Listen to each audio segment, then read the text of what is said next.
Hey fam, I want you to like, share, and subscribe to our YouTube channel, youtube.com/Roland S. Martin. And don't forget to turn on your notifications.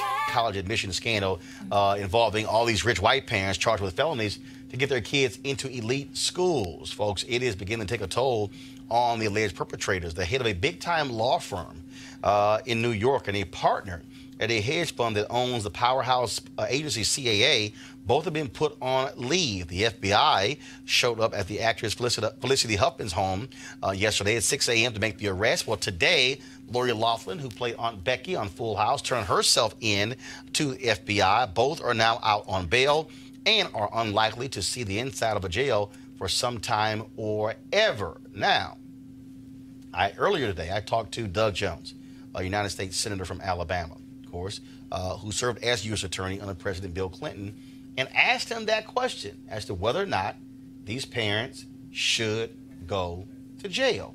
This is what Senator Jones of Alabama had to say. Senator Doug Jones, glad to have you here. So you've been a senator, what, about a year and a half now? Not quite a year and a half, about 15 months. Are you ready to go back home? No. This place is a little different. I go back home to visit and see what my folks are saying, and that's what I do. This place is a little bit different, a lot different than the Senate I worked in 1979 and 1980. But it's, you know, we can get some things done if people just talk to each other. And it's hard to do. Now, I do have to ask you this. You were U.S. Attorney under Bill Clinton. And this cheating scandal, this college cheating scandal, and it's been blowing up my social media feed. Sure. A lot of African Americans are going, wait a minute, we've seen black folks go to jail trying to get their kids in different schools for quality education. Should these parents go to jail? Well, I don't know. You know, in federal court, you got these sentencing guidelines. It's all going to depend on how much money's involved. There's a lot of factors. You know, I think some of these folks are going to hit pretty hard. I don't know about the parents. You know, the people, traditionally folks paying a little bit don't always get the same sentence as the receiving end. These coaches, these administrators, they're really getting the boom. $500,000, one person $1.2 million to get to Georgetown. It's crazy. It's crazy. I think you will see some of them go to prison. You won't see all of them. I think you'll see some of them.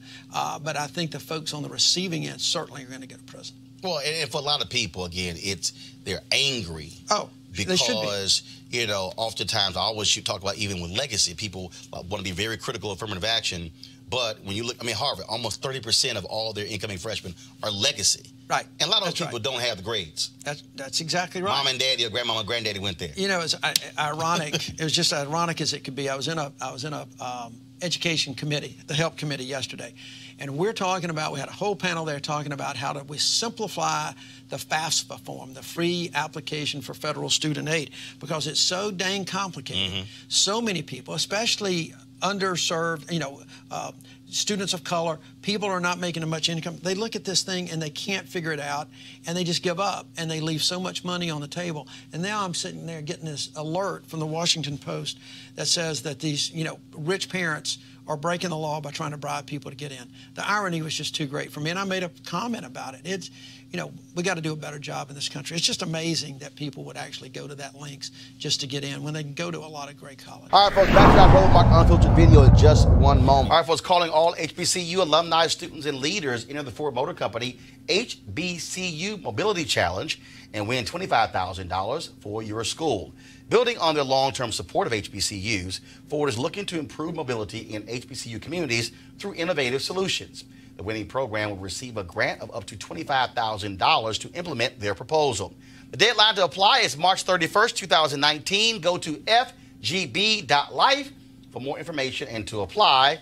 Remember, Ford goes further in our community. Now back to your Roland Martin Unfiltered video.